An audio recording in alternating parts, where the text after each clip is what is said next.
ఒకానొకప్పుడు దేవగిరి అనబడేటటువంటి పట్టణంలో సుధర్ముడు అనబడేటటువంటి గొప్ప శివభక్తుడు, త్రికాల సంధ్యావందనం అలవాటైన వాడు, నిరంతరము శివ పార్థివేశార్చనకు అలవాటు పడినటువంటి మనస్సున్నవాడు, భగవంతుని యందు మనస్సు రమించడం చేత తనకిది ఉన్నదని కానీ తనకిది లేదని కానీ ఎన్నడూ భావన చెయ్యనివాడు, తనకి ఒకటి లేకపోవడం కూడా ఈశ్వరానుగ్రహమే అని అనుకోగలిగినటువంటి సంపన్నత కలిగిన హృదయం ఉన్నవాడు. ఇది చాలా కష్టం అండి.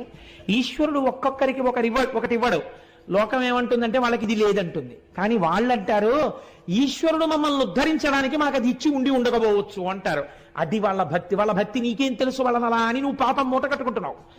కాబట్టి ఇప్పుడు అటువంటి భక్తుడు ఒకడున్నాడు. ఆయనకి సుదేహ అని ఒక భార్య ఉన్నది. ఆమె మహాసౌశీల్యవతి, భర్తని నిరంతరము ధర్మమునందు అనువర్తించేటటువంటి స్వభావము కలిగినటువంటి తల్లి. చాలా కాలం ఇలా ఉంటుండగా వీళ్ళిద్దరికీ బిడ్డలు కలగలేదు. బిడ్డలు కలగకపోతే ఈ భార్య వెళ్ళి భర్త దగ్గర బాధపడింది. ఏమండి, మన తర్వాత వంశం నిలబడడానికి, పూజామందిరంలో పూజ చేయడానికి ఇంట్లో వండిన పదార్థం ప్రేమతో అమ్మా అని పిలిచి తినడానికి బిడ్డలు లేరు. ఈ తల్లితనం లేకపోవడం నాకు చాలా బాధగా ఉంది. అందుచేత మనకి బిడ్డలు లేనటువంటి ఈ లోటు ఎలా పూడుతుంది అని భర్త దగ్గర ఏడ్చింది. ఆయన ఏమనాలండి, నిజమే, ఈ లోటు ఎలా పూడుతుంది, మనకి బిడ్డలు కలగట్లేదు అనాలి. కానీ ఆయన ఎంత గొప్ప మాట అన్నాడో తెలుసా అండి భార్యతో? ధీరుడుగాన, ధీరత్వం అంటే జ్ఞానమునందు రమించేటటువంటి స్వభావం, అటువంటి బుద్ధి ఉన్నవాడు కాబట్టి ధీరుడుగాన తత్పతి మదిన్గనకెట్టి విచారమున్ మహోదారతతో ఇటుల్నడు తన్విరో వందురనేల ఇట్టు లెవ్వారికి నెవ్వారౌదురిలా బంధువులెవ్వరు తల్లిదండ్రులెవ్వారలు పుత్రులెవ్వరిక స్వార్థపరంబు జగంబు సర్వమున్.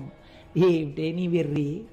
ఎవరికి తల్లిదండ్రులు, ఎవరెవరికి బిడ్డలు, ఎవరి స్వార్థం వాళ్ళది. కలిసినవి విడిపోతుంటాయి. పట్టు విడిపే ఈ లోకమునకు ఉన్నటువంటి స్వభావం. ఇలా పట్టుకుంటుంది, అలా విడిపోతుంది. విడిపోయిన వస్తువుని పట్టుకున్నాను నువ్వు లేకపోతే నేను ఉండలేనన్నవాడు 11 రోజుల్లో మర్చిపోతున్నాడు. మరిచిపోయేవాడు సంతోషంగా తిరిగేస్తున్నాడు. వాడికి మళ్ళీ నువ్వు లేకపోతే నేను ఉండగలనా అని చెప్పిన వాడెవడున్నాడో వాడు సంవత్సరం తర్వాత ఎవరు లేకపోతే ఉండలేనన్నాడో వాళ్ళ తిథిని గుర్తు చేయడానికి ఇంటి పురోహితుడు వచ్చి గుర్తు చేస్తే తప్ప తద్దినం పెట్టని వాడయి ఉన్నాడు. అంతటి కృతజ్ఞమే ఈ లోకం. అటువంటి బిడ్డల కోసం, దేనికోసం నీకు ఈ అలజడి? నువ్వు ఈ సంబంధాన్ని ఈశ్వరుడు ఎందు పెట్టు. నువ్వు తరిస్తావు, నేను తరిస్తాను. అవన్నీ ప్రతిబంధకాలు తరించడానికి, ఏమో తొందరగా మనల్ని లాగేయడానికి, ఏ అడ్డు లేకుండా చేసేయడానికి, తొందరగా తన వైపు ఈడ్చి పారాయడానికి ఈశ్వరుడు అసలు సంతానం లేకుండా చేశాడేమో. లేవంటావెందుకు? ఏది మనకివ్వడానికి అది లేకుండా చేశాడో ఈశ్వరుడు యందు మనస్సు పెట్టన్నాడు. అంటే పాపం ఆవిడ సర్దుకుంది మనస్సు. కానీ లోకం అనేటటువంటి ఒక వస్తువు ఉంది కదండి, దీనికి అనవలసిన మాట అనరాని మాట అన్నది తెలియదు. ఇతరుల్ని బాధించి బతకడం కలియుగంలో లక్షణం. ఎందుకని చిత్తవృత్తులు రాక్షసులై ఉన్నాయి. ఇంత మాట అనడమా? ఆ మాట ఎంత ప్రమాదానికి ఎడుతుంది, ఎంత బాధపడతారని ఆలోచించకుండా మాట్లాడతారు. కాబట్టి ఈవిడ ఒకసారి పొరిగింటికి వెళ్ళి ఏదో పేరంటం జరుగుతున్నప్పుడు ఏదో వాదులాట వచ్చింది స్త్రీల మధ్య. వాదులాట వస్తే ఈ సుదేహ తనకి తెలిసినటువంటి ఒక మంచి మాట చెప్పింది. ఇలా చేయకూడదు అనేదో అంది. అనేటప్పటికీ ఆవిడంది కోపంతో, చెప్పడానికి నీకున్న యోగ్యత ఏమిటి అని చెప్పడానికి ఆవిడ ఒక అనరాని మాట అనేసింది. దుడ్డు కలుగునేమో గొడ్డుదానవు నీవు తినుటకెవ్వరేని దిక్కులేరు, బిడ్డలున్న దాన్న పేర్మినాకెనయవుదే తల్ల క్రిందులగుచు తపసుకునిగా. ఏమిటి నువ్వు మాట్లాడేది? నువ్వు గొడ్రాలివి. ఎంత ఉంటే ఏమిటి? దుడ్డు కలుగునేమో, నీకు డబ్బు ఉందేమో, మీ తర్వాత తినడానికి ఎవడున్నాడు? రాజులు పట్టుకెడతారా సొమ్ము? మాకు అలా కాదు. మా తర్వాత తినడానికి పిల్లలున్నారు. మేము వండితే అమ్మా అని తినడానికి పిల్లలున్నారు. మా ఐశ్వర్యం నీకెక్కడొస్తుంది? ఇక నీకు పిల్లలు పుట్టరు. నువ్వు తలకిందులుగా తపస్సు చేసినా ఇక నీకు అమ్మా అన్న మాట లేదండి. నిజంగా అది ఒకళ్ళు అనక్కర్లేదండి. అలా అనిపించుకోలేకపోయిన వాళ్ళు ఎంత బాధపడుతుంటారో. నాకు ఈ పద్యం చెప్పడానికి ఇవ్వాలి నేను ఇక్కడికొచ్చి కూడా పుస్తకం తిప్పా, దీన్ని ఆపి చెప్పడం ఏమైనా కుదురుతుందా అని. అలా కుదరదు అని నిర్ధారించుకున్న తర్వాత మాత్రమే నేను ఈ మాట చెప్పవలసి వచ్చింది. ఇలాంటి పద్యాన్ని కథాంతర్గతంగానైనా చెప్పినందుకు సిగ్గుతో తలంచుకుంటున్నాను. ఎందుచేతనంటే అది ఒక స్త్రీ మనస్సుని ఎంత బాధ పెడుతుందో నాకు తెలుసు. ఆ మాట అనరాదు. ఆ మాట అంది, పాప ఆవిడ చాలా బాధపడింది. చాలా పద్యానికి అంతకన్నా వ్యాఖ్యానం అనవసరం. కాబట్టి ఇప్పుడు ఎవరికి చెప్పుకుంటుంది? భర్తకి వెళ్ళి చెప్పింది, నాకు బిడ్డలు పుట్టరా, నాకు అమ్మ అన్న మాట లేదా అని అడిగింది. అడిగితే ఆయన అన్నాడు, నువ్వు బిడ్డలు పుట్టరా అని నేను ఎంత చెప్పినా నీ మనస్సు ఈశ్వరుడు ఎందుకు చేర్చుకోలేకపోతున్నావు? మళ్ళీ మళ్ళీ అటువైపుకి ఎందుకు పెడతావు? ఎందుకు ఆ దుఃఖం? దానివల్ల ఏమిటి కలుస్తుంది నీకు? నీకు బిడ్డలు కలుగుతారో కలగరో, నేను దోషము నీదో లేకపోతే దోషము నాదో,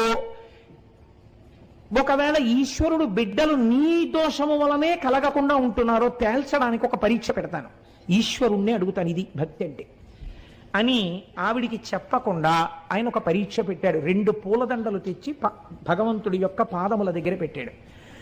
2 విరుల దండలు శివుని దండన నుంచి తీయు కోమలాంగి పడతి, ఒకటి తీయుమనిన ఇష్టకుసుమము బాసి ఈవలి పుష్పంబుగొనిన పెదవి విరిచే కోవిదుండు.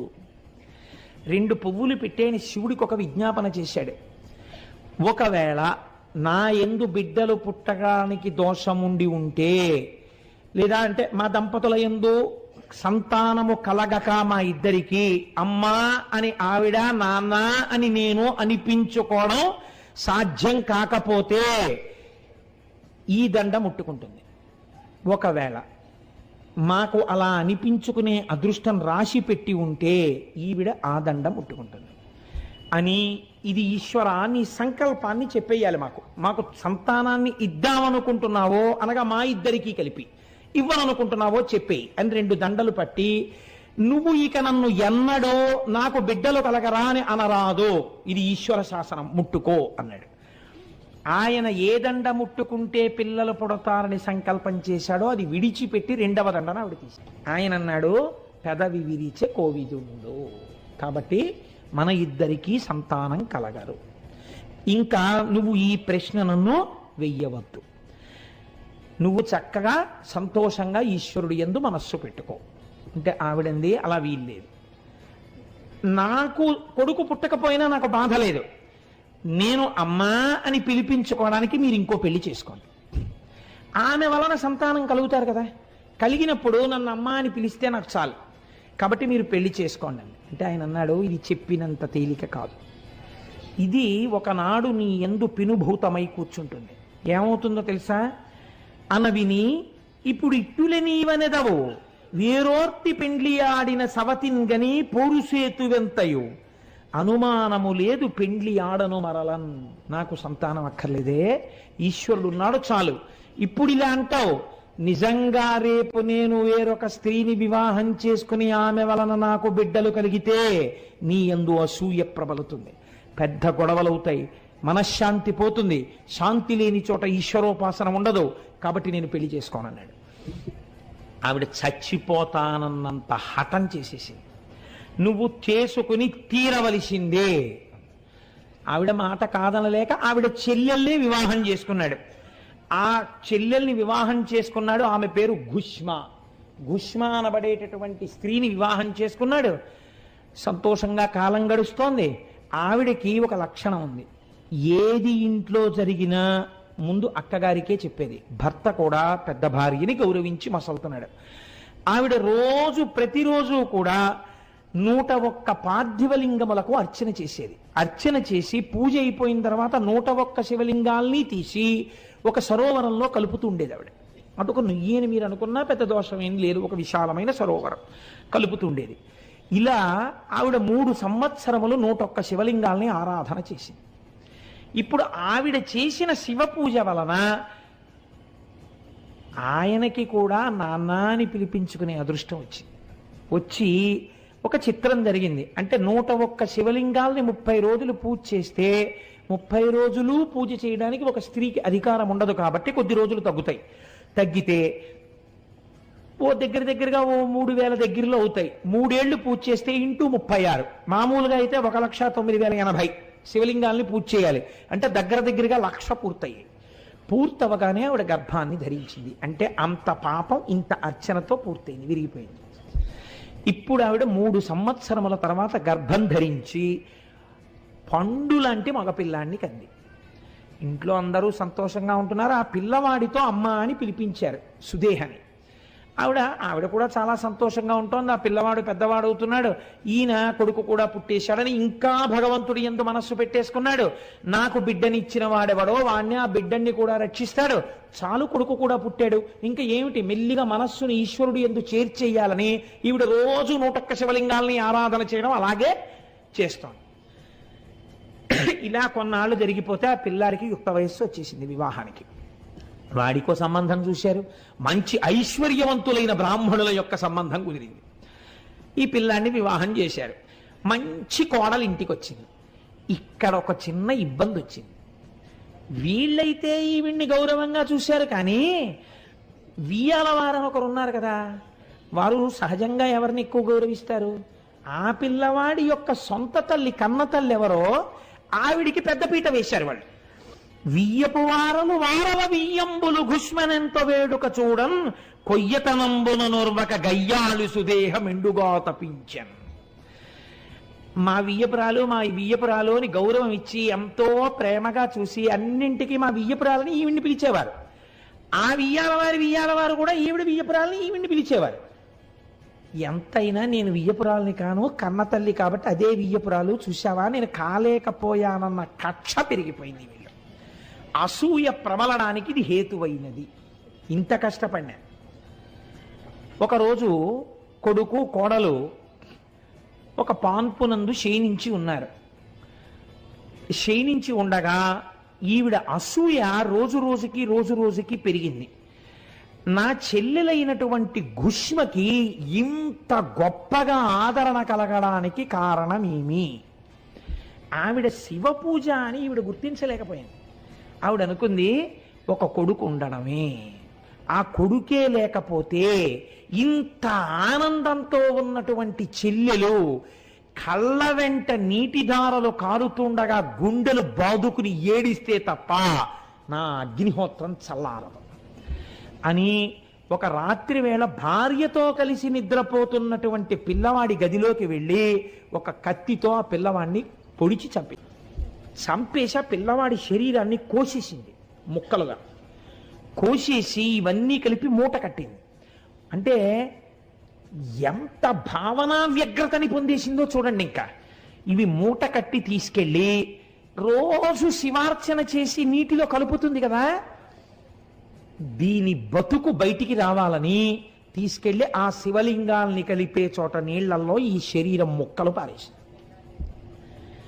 తెల్లవారింది. పాపం ఆ పిల్ల ఇంకా చిన్నపిల్ల, కోడలు అష్టవర్షేత్ భవేత్ కన్యా అని కదా, ఏదో 12 ఏళ్ళు ఉంటాయేమో, 13 ఏళ్ళు గుర్రు పెట్టి నిద్రపోతోంది శుభ్రంగా చక్కగాను. తెల్లవారింది, లేచింది. ఈలోగా తెల్లవారకట్ట లేచి నదీ తీరానికి వెళ్ళిపోయాడు. ఆయన సంధ్యావందనం చేసుకుని ధ్యానం చేసుకోవడానికి గుళ్ళో. ఈవిడేమో కూర్చుని 101 లింగాల్ని అర్చన చేస్తోంది. ఆ పిల్ల నిద్ర లేచి చూసింది. తన ఒంటి మీద పక్క మీద నెత్తురు అట్టలు కట్టేసి ఉంది. తన భర్త శరీరంలో కొన్ని భాగాల యొక్క ముక్కలు మంచం మీద పడున్నాయి. ఆవిడిది చూసి గొల్లుని ఏడుస్తోంది కోడలు. సుదేహ గబగబా లోపలికి వెళ్ళి చూసి, అయ్యో కొడుకు పోయాడమ్మా అని ఈవిడ కూడా ఏడుస్తూ ఈ గుష్మ ఏడవదే అని చూస్తోంది. ఈ గుష్మ శివార్చన చేస్తోంది. ఆవిడంది, ఎవడా బిడ్డలనిచ్చాడో వాడా బిడ్డకి రక్షకుడు, వాణ్ణి ఆయన రక్షిస్తాడు, వాడు ఎక్కడున్నా రక్షింపబడతాడు. వాణ్ణి కోసినా కాల్చినా చంపినా వాడు బ్రతికి తీరుతాడు. వాడు రక్షిస్తూ ఉండగా నేను వీడి పూజ ఎందుకు ఆపాలి? నేను వీణ్ణి నమ్మి ఈ పూజ చేస్తానని 101 శివలింగాలకి పూజ చేసి 101 శివలింగాల్ని, ఆ పార్థివలింగాల్ని తీసి నూతిలో వేద్దామని వెళ్ళింది. నూతిలో వేద్దామని వెళ్ళి శివలింగాల్ని వేసి చూసేటప్పటికి కొడుకు శరీర భాగాలు నీటి మీద తేలుతూ కనపడ్డాయి. చిత్రం ఏమిటో తెలుసా అండి? ఆవిడ ఏమీ అనలేదు. చాలామంది దీన్ని మార్చి రాశారు. మూలంలో అలా లేదు. ఆవిడ మనస్సులో ఏ అక్కసు కలగలేదు. ఒకవేళ ఒక చెట్టు నీళ్లు పోస్తే తాను ఒక మొగ్గ వేసింది, ఆ చెట్టే దాన్ని పువ్వు చేసింది. ఆ చెట్టే మరునాడు ఉదయం తన పాదాల దగ్గరికే ఆ పువ్వుని ఒడిచిపెట్టేసి తొడిమ నుంచి తన కాళ్ళ దగ్గర పడిపోయేటట్టు చేసింది. నా శంకరుడు నా ఇంట పువ్వు పూయించి తన పాదాల దగ్గరే ఇలా తీసుకుని ఉంటే నేను దాన్ని అడగను.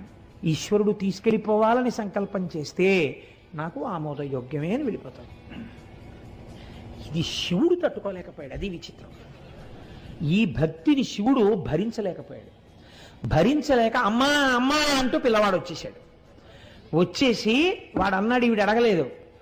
వచ్చి అమ్మా నన్ను పెద్దమ్మ చంపేసిందమ్మా, కత్తి పెట్టి పొడిచిందమ్మా, నాకు తెలివి వచ్చేటప్పటికి ఇంకా పొడి చేసింది, నా శరీరాన్ని కోసి తెచ్చి ఇందులో పారేసిందమ్మా, పెద్దమ్మ చంపింది, శివుడు బతికించాడమ్మా నన్ను నీ పూజకి అన్నాడు. ఆవిడంది ముక్కు మీద వేలేసుకుంది. ముక్కు మీద వేలేసుకుని యవనిదయన్ కొడుకేర్పడ అవికల కృపుడతడే సాకు అర్భకు భక్తోత్సవకరుండని పేరొందిన శివుడు మహాకాలమూర్తి సిద్ధం బిందున్. ఊరే నిన్ను కాపాడినటువంటి వాడే మహాకాలుడు, వాడే తీసుకెళ్ళగలడు, వాడే బ్రతికించగలడు, వాడు నిన్ను రక్షించాడు. ఎక్కుడు మోదము లేక అక్కపైన్ కినుకు కొనక ఆమె కొమరుపై చక్కగా చేయిడ కడుమెచ్చగా ముక్కంటి స్వామి ఈ తెంచేవడి.